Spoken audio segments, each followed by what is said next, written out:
கூட்டணி பேச்சுக்கு வருமாறு தற்போது வரை எங்களுக்கு பாஜகவிடமிருந்து தகவல் இல்லை என்று பிரேமலதா தெரிவித்திருக்கிறார். யாருடன் கூட்டணி என்று உரிய நேரத்தில் அறிவிக்கப்படும் என்று பிரேமலதா கூறியிருக்கிறார். கூட்டணி பேச்சுவார்த்தைக்கு வருமாறு தற்போது வரை எங்களுக்கு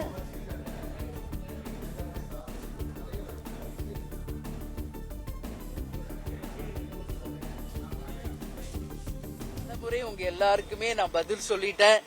எங்களை விட நீங்க எல்லாம் ரொம்ப ஆர்வமா இருக்கீங்க நாங்க யாரோட கூட்டணி அமைக்க போறோம் அப்படின்றதுல. அந்த வகையில பத்திரிகை நண்பர்களாகிய உங்களை நான் அழைத்து உரிய நேரத்தில் அதிகாரப்பூர்வமாக அறிவிப்பேன். அதனால இன்னைக்கு நானே சேனல்ல பார்த்தேன், அவர் வந்திருக்காரு எங்களோட பேசுறாரு, நீங்க தான் போடுறீங்க. எங்களுக்கே இன்னும் தகவல் வரல. யார் உங்களுக்கு தகவல் கொடுக்கறாங்க? கொஞ்சம் சொன்னீங்கன்னா நல்லா இருக்கும். இதான் உண்மை. இன்னும் நான் இப்ப இங்கதான் நிக்கிறேன் தலைமை அலுவலகத்துல. எங்களை சுத்தி எங்க கழக நிர்வாகிகள் இருக்கேன். எங்களுக்கே அந்த மாதிரி ஒரு நியூஸ் இப்ப இந்த நிமிஷம் வரைக்கும் வரல. அப்படி இருக்கும் பட்சத்தில் மீடியாவுக்கு யார் இந்த மாதிரி தவறான ஒரு செய்திகளை கொடுக்கறாங்க என்பது உண்மையிலேயே எனக்கு புரியல. நான் பலமுறை உங்க எல்லார்ட்டையும் சொல்லிட்டேன்.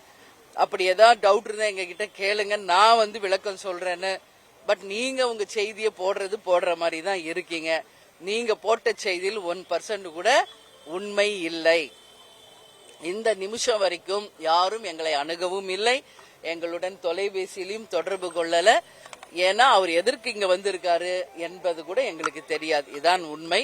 எனவே உண்மை நிலையை நீங்க போடணும்னு சொல்லி நான் கேட்டுக்கிறேன். ஏன்னா இதை பாக்குறவங்க எல்லாம் கன்ஃபியூஸ் ஆகுறாங்க. அவங்க நான் தெளிவா சொல்றேன், நான் கூப்பிட்டு உங்களை அதிகாரப்பூர்வமா அறிவிக்கிறேன் நான் சொல்றேன். ஆனாலும் நீங்க டெய்லி ஏதோ ஒரு நியூஸ் உங்க டிஆர்பிக்காக நீங்க போட்டு கன்ஃபியூஸ் பண்ணாதீங்க யாரையும். அப்படி ஒரு டிசிஷன் நாங்க எடுத்தா நான் ஃபர்ஸ்ட் கூப்பிட போறது உங்களை தான். இப்பவும் சொல்றேன். அதனால தவறான செய்திகளை போட வேண்டாம் என்று நான் கேட்டுக்கொள்கிறேன். என்டிஏ சம்பந்தமா யாரும் நம்ம கிட்ட பேசல. என்டிஏ கூட நம்ம போகல, இல்ல வேற ஏதாவது கூட்டணி கூட போகிறோமா?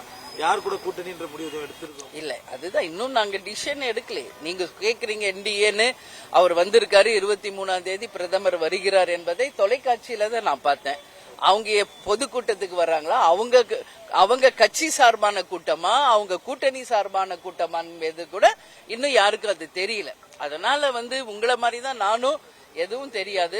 எங்களை பொறுத்த வரைக்கும் தேமுதிகவை சார்ந்த பொறுத்த வரைக்கும் நான் ஏற்கனவே சொன்னது போலதான், மாநாட்டிலையும் பிரஸ் மீட்லயும் நான் சொன்னது போல, எங்க மாவட்ட செயலாளர்கள் கழகத்தினுடைய நிர்வாகிகளை கலந்து ஆலோசிச்சு ஒரு தெளிவான ஒரு முடிவை பத்திரிகை நண்பர்களாக உங்களை அழைச்சு நாங்க அறிவிப்பேன். அதுக்கு முன்னாடி 24ஆம் தேதியிலிருந்து பிப்ரவரி 2ஆம் தேதி வரைக்கும் 4ஆம் கட்ட பயணத்திற்கு நாங்க கிளம்புறோம். அதுவும் ஏற்கனவே திட்டமிட்டபடி அந்த பயணமும் நாங்க செய்ய இருக்கிறோம். அதாவது உள்ளம் தேடி இல்லம் நாடி மற்றும் மக்களை தேடி மக்கள் தலைவர் 4ஆம் கட்ட பயணம் நாங்க தொடர இருக்கிறோம் என்பதையும் தெரிவிச்சுக்கிறேன். அதனால யாருடனாவது கூட்டணி முடிவானால் உறுதியாக உங்களை அழைச்சு நாங்க சொல்கிறோம் என்பதை தெரிவிச்சுக்கிறேன். யாருடன் கூட்டணி என்று உரிய நேரத்தில் அறிவிக்கப்படும் என்று பிரேமலதா கூறியிருக்கிறார். விவரங்களை செய்தியாளர் முனாஃப் வழங்கிட கேட்கலாம். முனாஃப் வணக்கம், விவரங்களை சொல்லலாம். என்டிஏ கூட்டணியில் மற்ற கட்சிகளை இணைப்பதற்கான பணிகளை பாஜகவினர் செய்து வருகின்றனர். அதற்காக மத்திய அமைச்சர் பியூஷ் கோயல் சென்னை வந்திருக்கிறார். ஏற்கனவே பாமக, அதிமுக, அதே போல அமமுக உள்ளிட்டோர் இணைந்திருக்கிறார்கள். தேமுதிகவினுடைய நிலைப்பாடு என்ன என்பது குறித்து தேமுதிகவினுடைய பொதுச் செயலாளர் பிரேமலதா விஜயகாந்த் சற்று நேரத்துக்கு முன்பு சென்னை கோயம்பேட்டில் உள்ள தேமுதிக தலைமை அலுவலகத்தில்